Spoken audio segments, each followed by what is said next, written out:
खबर यह है कि मईशत डूबती जा रही है और हुकूमत सिर्फ सियासत बचा रही है। खतरा बढ़ता जा रहा है। माली साल 2022-23 से माली साल 2025 तक पाकिस्तान को मजमूई तौर पर 73 अरब डॉलर की रकम अदा करनी है। अगर ये कर्जे रीशेड्यूल ना हुए फिर तवील मुद्दत के लिए पाकिस्तान के नादहिंदा होने का खतरा होगा। मुखालफीन तो छोड़ें, अपनी ही पार्टी के मिफ्ता इस्माइल को इसका जिम्मेदार करार दे रहे हैं।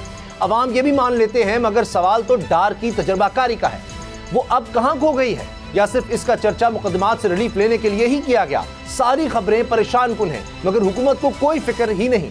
सारी तवज्जो सियासत पर है। वज़ीर खजाना हो, वज़ीर दाखिला या फिर खुद वज़ीर आज़म, इन हालात में IMF पैकेज इंतहाई ज़रूरी हो गया है, मगर इसमें भी मुसलसल ताख़ीर हो रही है। ताज़ा तरीन इत्तलात ये हैं कि IMF प्रोग्राम के 9वें जायजे में ताख़ीर पर पाकिस्तान स्टॉक मार्केट में 537 पॉइंट्स की मंदी देखी गई।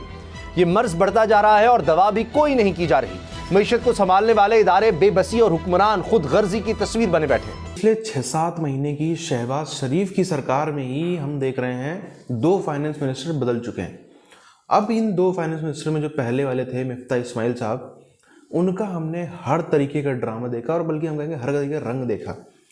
पब्लिक के सामने शुरुआत में आकर के कहना कि मैं तो जो है सब बढ़िया कर दूंगा, ये कर दूंगा, वो कर दूंगा, फिर IMF के सामने गिड़गिड़ाना, IMF के सामने जाके अमेरिका तक गिड़गिड़ाना, यहाँ पर बाकायदा कैमरे में आकर के रोने लगना, मीडिया के सामने आकर के रोने लगना कि अब तो हमें लगता ही नहीं कुछ हो पाएगा पाकिस्तान का। आखिरी में जाते जाते उनके ऊपर इल्ज़ाम लगते हैं 27 बिलियन पाकिस्तानी रुपए का, डॉलर नहीं, 27 बिलियन पाकिस्तानी रुपए का जो है वो घपला करके भागे हैं, ये तक भी उनके ऊपर आरोप लगते हैं। अभी इशाक डार आए हैं, ये अपने ही सरकार में जो फाइनेंस मिनिस्टर थे पूर्व, उन्हीं को ही जो है पूरी तरीके से एक्सपोज करने लगे। तो अब कहाँ से इनकी इकॉनमी बच जाएगी, यही बहुत बड़ा सवाल है। एक ही करदान किए जा रहे हैं, इमरान खान, इमरान खान, इमरान खान। हुक्मरानों से साफियों का सवाल मईशत पर हो, सियासत का हो या हुकूमती कारकर्दगी का, इसका जवाब इमरान खान पर तनकीद की शक्ल में ही मिलता है। 13 सियासी जमातों की हुकूमत अपने मातहत इदारों को इस्तेमाल करके इमरान खान को सियासत से आउट करने के लिए पूरा जोर लगा रही है। इलेक्शन कमीशन भी हुकूमती कठपुतली बना है, जिसने इमरान खान को पार्टी सरबराही से हटाने का नोटिस जारी करते हुए 13 दिसंबर को केस समाअत के लिए मुकर्रर। इस केस में क्या हो सकता है, इस पर भी बात करेंगे, लेकिन पहले चौधरी परवेज इलाही के बयानात पर बात हो जाए, जिसका सियासत में खूब चर्चा हो रहा है। अब इन बयानात को, परवेज इलाही साहब के बयानात को और इमरान खान के बयानात को बहुत ज़्यादा देखा जा रहा है कि इमरान खान क्या कह रहे हैं, परवेज इलाही क्या कह रहे हैं। इसी हवाले से हम बात करेंगे, लेकिन पहले मैं आपको दिखाना चाह रहा हूं कि इमरान खान साहब ने बोल न्यूज़ से बात करते हुए, इमरान रियाज साहब से बात करते हुए क्या कहा है, ज़रा देखिए। मैं जब जनरल बाजवा से पूछूं, हो ही नहीं सकता, हम तो कंटिन्यूटी चाहते हैं, हमें तो ये। मैंने जब आखिर में जब मुझे पता चला कि ये, मैंने उनसे ये पूछा भी, मैंने कहा देखें मुझे ये बता दें कि हमारे सारे इत्तेहादी, हमारे जो लोग अपने MNAs हैं, वो सबको इंडिकेशन ये दे रहे हैं कि फौज चाहती है कि आप उधर चले जाएं। तो मैंने, और वो हमें कह रहे हैं कि, और आप हमें कह रहे हैं कि नहीं हम न्यूट्रल हैं, वो न्यूट्रल नहीं है, आप उनकी तरफ कह रहे हैं कि उधर चले जाएं। मैंने उनको कहा मुझे क्लियर कर दें, मैं कहा मेरे से ये अब ना करें कि ये हम आपके साथ भी हैं, और मैंने कहा क्लियर कर दें आप इधर हैं या उधर हैं। अगर आप नहीं हैं तो फिर मैं और मेरी स्ट्रैटेजी है, अगर हैं तो और स्ट्रैटेजी है।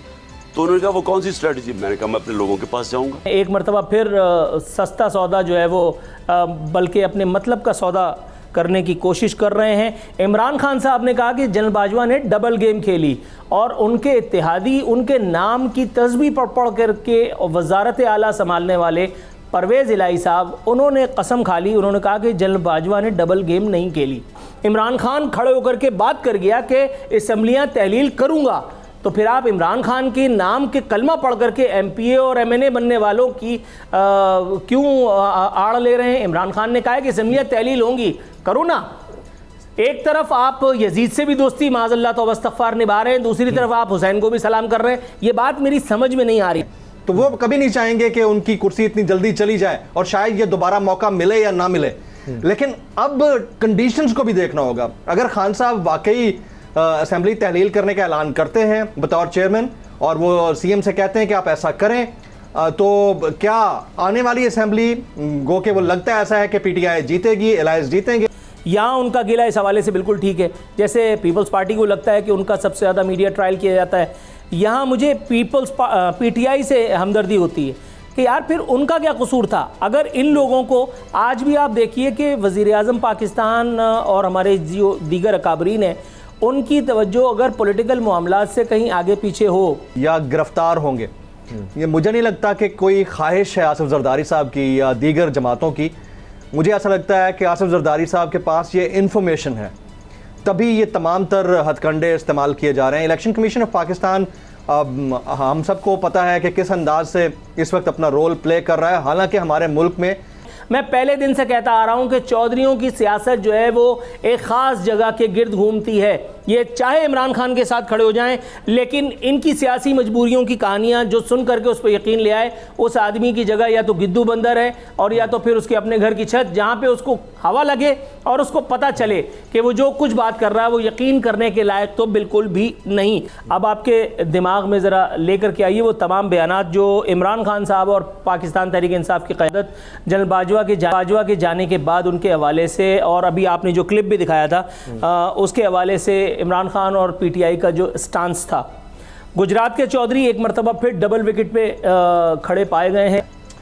देखें, ख़तरा तो है, और पाकिस्तान में जो मफाहिमत के बादशाह समझे जाते हैं या सियासत के खिलाड़ी समझे जाते हैं आसिफ जरदारी साहब, उन्होंने गुज़िश्ता दिनों एक इंटरव्यू दिया था, उसमें एक जुमला कहा था कि इमरान खान साहब आम इंतखाबात से कबल या तो नाअहल होंगे।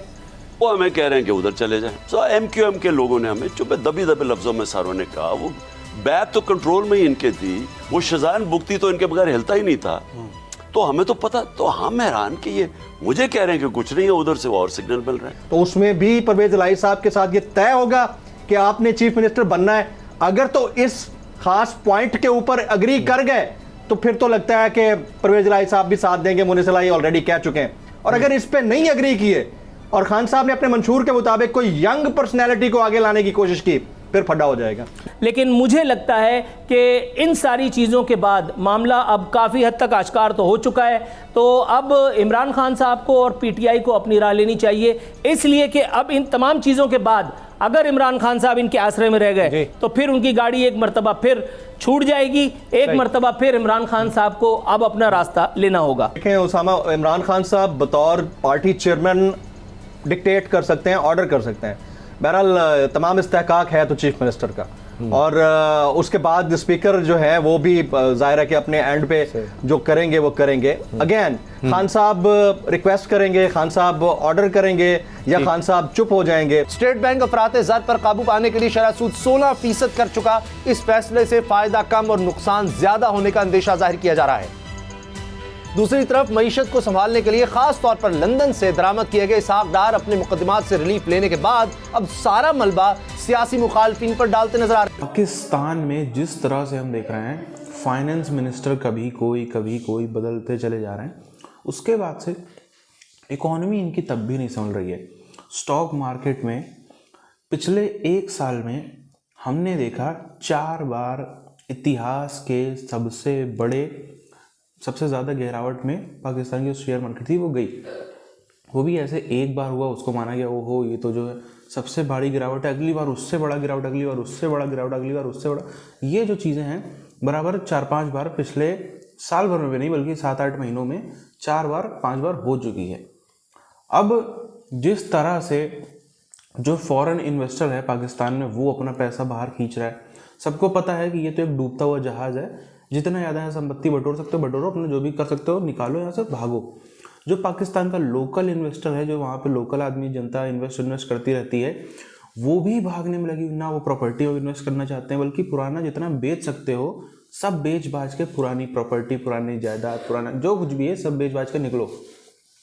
इसी तरह से आप देखो जो अभी कर्जे इनको चुकाने हैं, अगले 4-5 सालों में जो पाकिस्तान को कर्जे चुकाने हैं वो कहाँ से चुकाएगा जब पाकिस्तान के पास में खुद का देश चलाने के लिए ही पैसा नहीं। कम से कम अगर हम अभी स्थिति देखें, कम से कम 70-80 बिलियन डॉलर पाकिस्तान को चाहिए, तब उसकी इकोनॉमी एकदम अच्छी खासी हेल्दी इकोनॉमी उसको हम कह पाएंगे, तब वो थोड़ा सा संपन्न टाइप का देश बन पाएगा। कम से कम उसमें जो है वो इजेक्ट किए जाएं 70 से 80 बिलियन डॉलर। अब आप देखो जैसे पाकिस्तान जैसा देश, जो अफगानिस्तान जैसा देश है, वहाँ पर भी अमेरिका टाइम टू टाइम जो है वो डॉलर इंजेक्ट करता रहता था ताकि वहाँ की इकॉनमी चलती रहे। वो काफ़ी छोटा है, आबादी में हम देखें चाहे रिसोर्सेज में देखें, हर चीज़ में काफ़ी छोटा देश है। पाकिस्तान उससे काफ़ी बड़ा देश है, आबादी में भी, रिसोर्सेज में भी, शहर भी बड़े बड़े हैं, उन सब चीज़ों में। अब इसमें ये कहाँ से अपने खर्चे वाला, क्योंकि इनके पास कोई प्लान तो है नहीं कि कहाँ से अपना जो है वो कोई बिजनेस कर ले जाएंगे, कोई प्रोडक्ट बेच देंगे, अपना कुछ कर देंगे, वहाँ से तो कोई प्लान है नहीं जिससे अपने खर्चे चला ले जाएं।